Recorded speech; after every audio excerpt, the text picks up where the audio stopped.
Ito yung mga gusto kong mga tanawin. Gusto ko yung sound.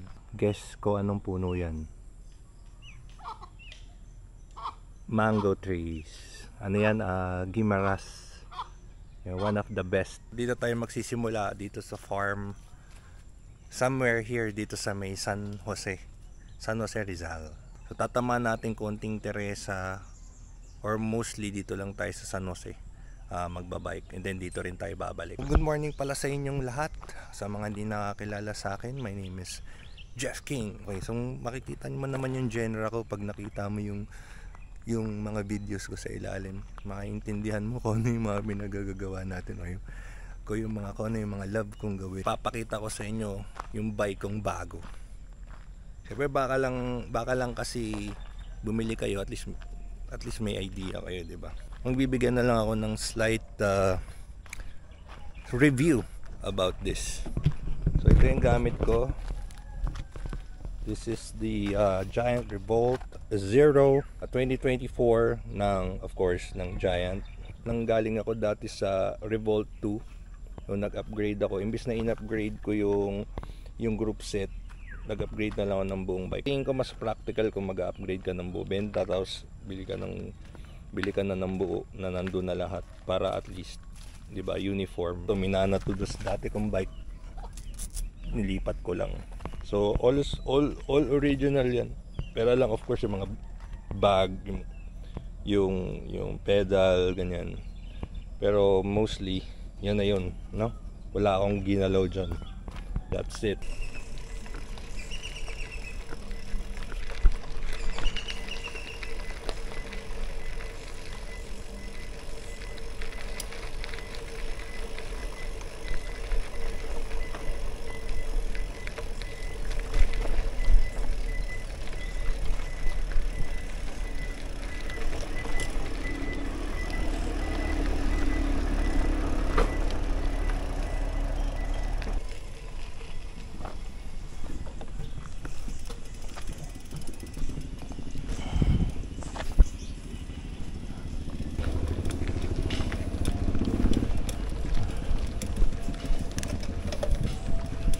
Yeah, ito na yung off-road. So ito medyo rough road pero kayang-kaya ni gravel.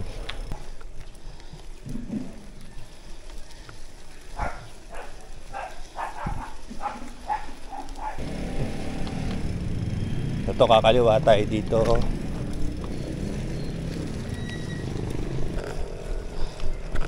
Ito pala yung continuation ng ating pagbabike dito sa Rizal. Ang Rizal ay napakagandang place para magbike or antipolo. Kasi yan nga, tingnan mo, as you can see here. Tamang ganda ng view. Hillside view. Farm lot view. Tapos tamang exercise of course kasi tama to, paangat, paahon, dahan-dahan, slow burn.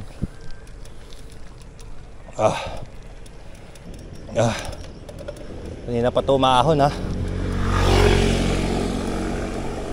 Ang ganda ng view. Oh. So, kakanan na tayo dito. Do not chase me. Ito na, papasok na ng Teresa. Ano, kamusta yung ride? Ay naman. Game. Ganda ng view.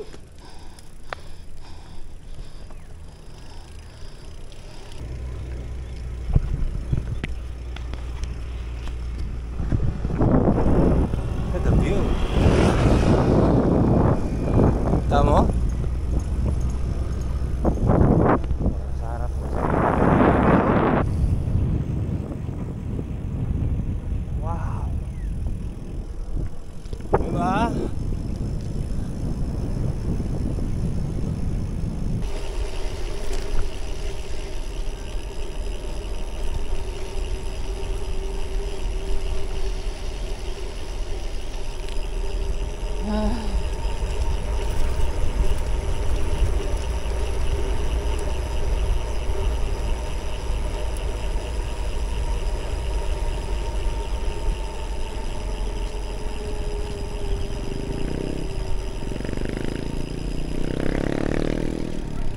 Wow.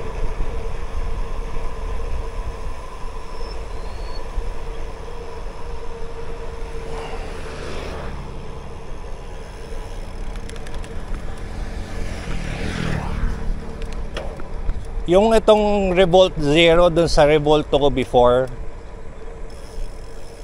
sa kumbaga in one word, mas two words, mas premium.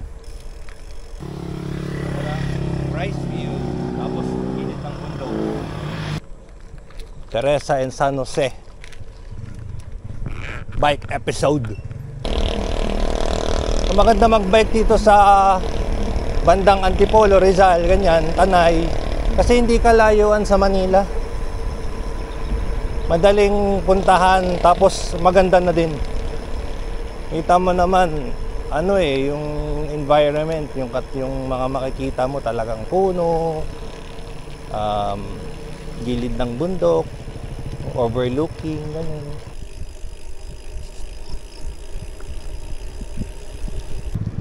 Tapos pansin ko dito sa Revolt, medyo gumang siya ng konti. Siguro probably because of the dun sa group set. Syempre, mas maganda group set, 'di ba? In a way, yung quality ng material sa ginagamit. Ito baka dun. Saka iba na yung handlebar. Mas kapit sa'yo. Mas magandang mas magandang hawakan. Oh, ganda oh. Magandang ikapit yung mga kamay mo. Parang hulma dun sa kamay mo. Hindi kagaya no sa Revolt na 2. Pero syempre, mas mahal to. Mas mahal to ng 30,000 more or less. Depende ko sa mo binili. Ahon na naman. Rest muna. Kaya chase me. Kumusta? Walang problema yung bike mo. Okay naman.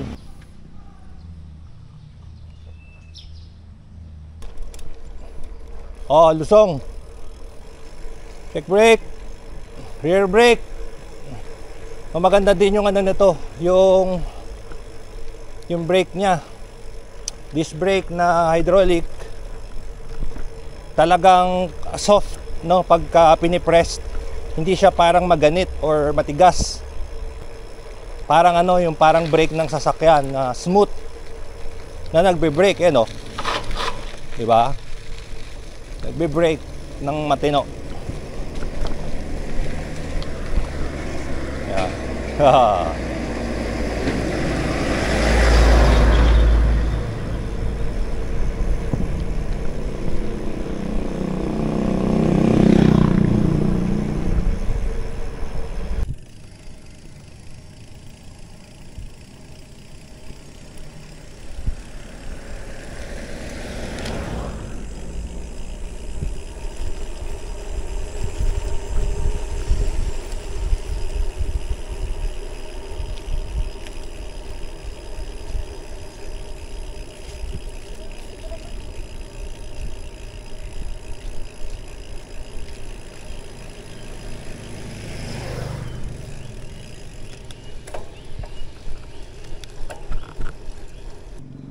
May tumutunog sa sa bottom bracket ko.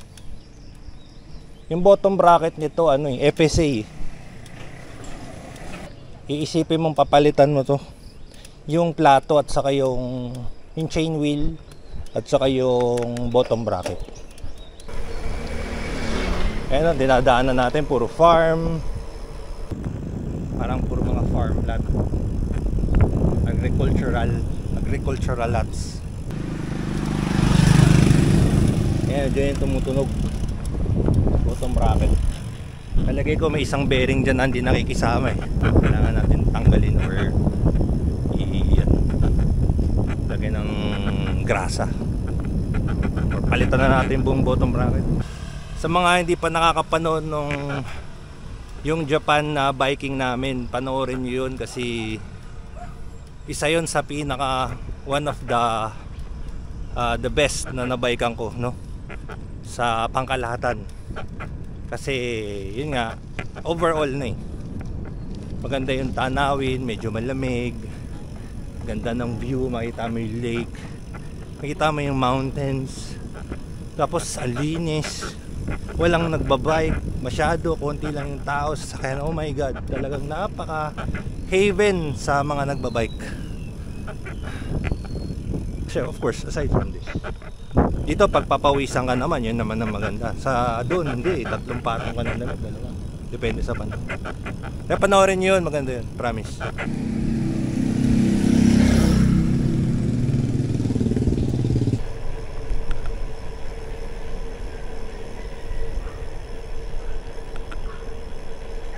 Napakagandang lugar. Ayan, Rel, check brake ha. Grabe.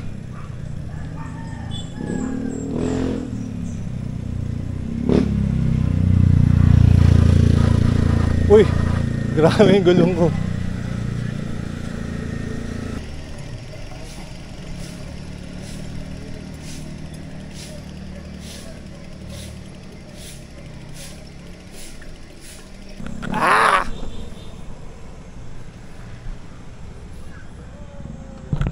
Kaya?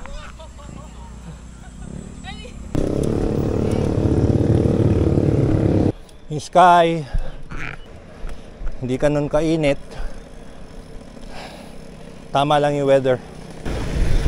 So mamaya kakaliwa tayo somewhere dyan, parang housing. Tapos iikot tayo, doon din tayo babalik palabas. Tapos diretso na tayo doon sa farm.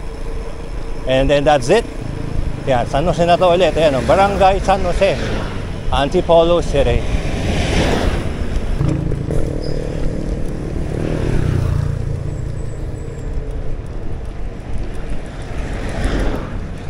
Kakaliwa dito. Dito rin tayo lalabas. Ano, saan tayo? Left?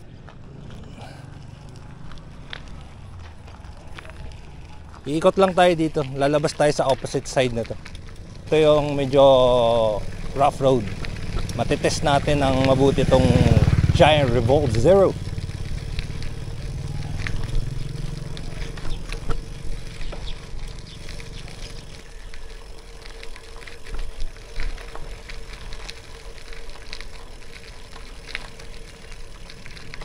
Na off-road.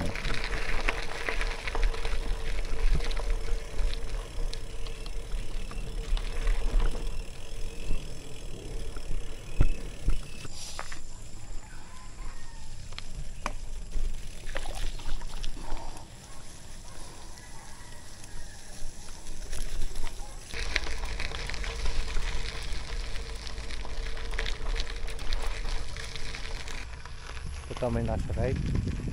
Baka part na to ng San Jose, itong area na to. Boundary kasi.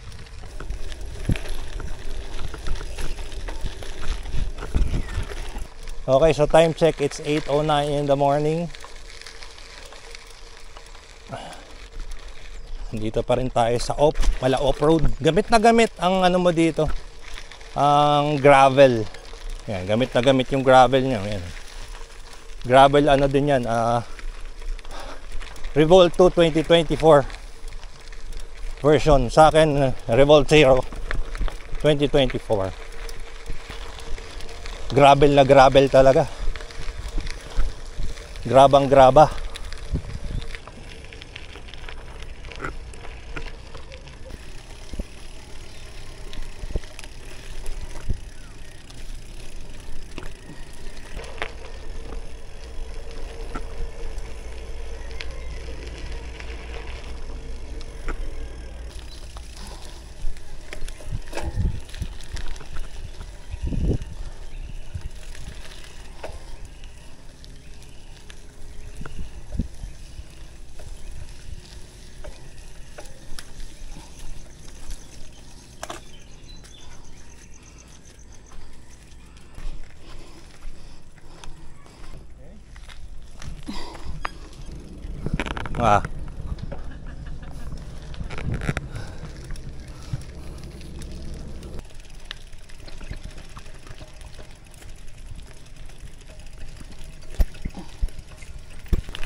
Ang kulay pala nito yung dragonfly.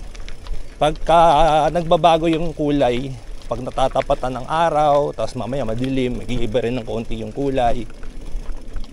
Ano siya, yung parang dragonfly, yung pakpak ng dragonfly, o yung itsura ng dragonfly na nag-iiba-iba yung kulay. Ganon din to. Nung unang akala ko blue lang. Pagka yung normal lang yung ilaw, blue lang siya eh. Pero pagka tinapata mo ng araw, ganyan, pata ng konting nagbabago. Ang ganda. Yan, may tumutunog sa ko, yan, bottom bracket ko. Dapat dapat Shimano na. O kung magaling ka naman mag-maintenance, ito kasi medyo bago-bago eh. Nilalangisan ko naman, but meron talagang, alam mo yun, meron talagang parts na mini-maintain mo talaga lagi. Tignan mo yung bike natin. Tignan mo yung kulay. Iba-iba, diba? Parang hindi siya purely the same color. Nagbabago yan. Parang pandrago. Parang nagiging violet, purple, blue, diba? More or less nasa gitna na tayo ng ating journey here dito sa Teresa, San Jose. Teresa and San Jose.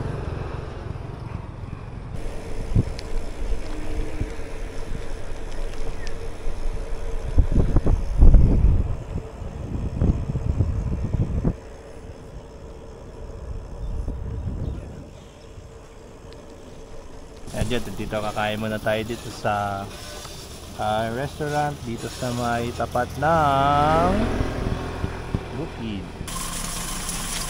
Taga maputik. Lahat ng putik.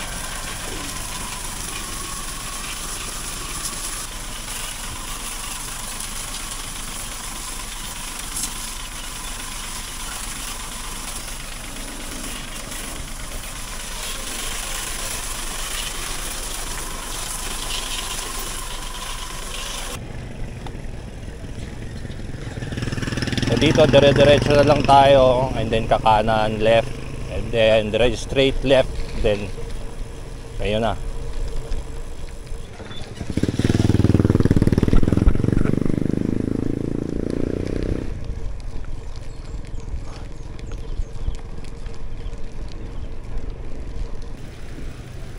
Ayan, may nagbabike din, mga mountain bike. Ayan,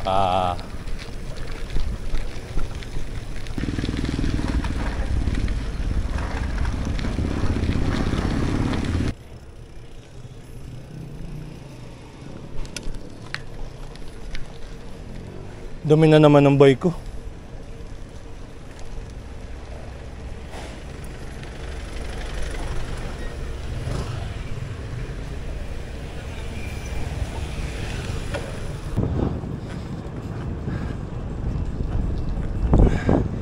Ito na naman ang dadagnang natin for the books. San Jose Teresa Bike Ride 2024.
Yan yung buong bike.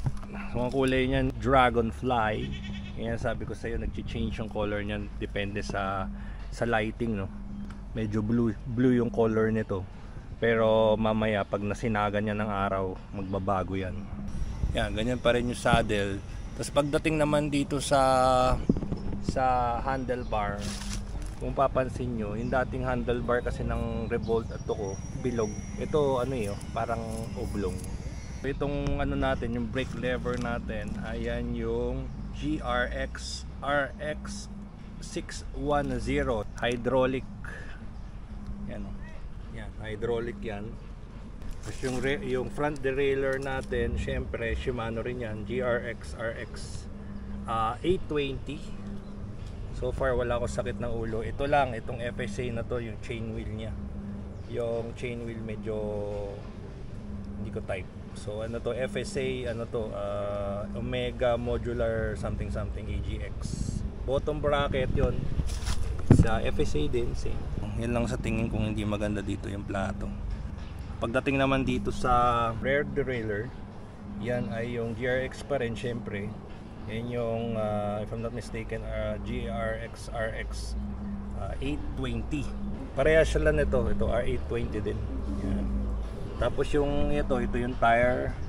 Medyo ano to, medyo may pagka mountainish, mountain bike-ish yung tire, hindi kagaya yung Revolt 2. Ito is sprocket. Shimano rin to, yung cassette niyan. 105 ata to. 11 by blah blah blah 34 ata. Yan, aluminum yung body niyan, pati yung fork aluminum yan, and yung advanced advanced grade composite. So pagkakaalam ko diyan sa advanced grade composite ay yung combination ng aluminum carbon, ganon. I-research nyo na lang, parang ganon yun eh. So correct me if I'm wrong, but you can post it on the comment section. Yung brake lever, ganda diba? GRX. Pati yung kabila. Hindi siya yung parang yung dati ko. Yung talaga ito, ayun oh, parang smooth yung pagbe-brake. And yung rotor. Ay, grabe, ano to? Meron pang gumugulong dito. Ayan, yun yung disc brake. Ayan, GRX din. Same. Ayan, pati dun sa likod. Ayan, same lang. GRX din. Ganda yan, maaasahan. Yan, nakalagay dito yung model Revolt. Itong bag, ako na bumili niyan. Ito giant na saddle. Yung chain yan, if I'm not mistaken, Shimano din yan. Palitan nyo na lang kung sa tingin yung merong ano. Pero sa tingin ko ito, papalitan ko dan ito. Chain wheel. For me, worth it ang bilhin itong bike na to for the price. Kasi maganda yung tsura, maganda yung mga parts, group set. Overall, yeah, it's better than my bike before, yung Revolt 2. Yeah, kung may extra ka ng pera, pwede mo naman upgrade from there. Kung ganun lang din gagastusin mo, might as well mag-upgrade ka ng buong bike. At least iba yung tawag sa bike mo, mas mataas. Diba? Kasi kahit baguhin mo yung group set nun, ang tawag pa rin doon Revolt 2 or Revolt 1 or Revolt 3, whatever. So dyan nagtatapos ang ating vlog for today. I hope you got something out of this, and I hope na encourage ko kayo na magbike din kayo kasi we only have one body, so take care of it. So yun lang, see you on the next one. Maraming salamat. Ang tatanim pa ako eh.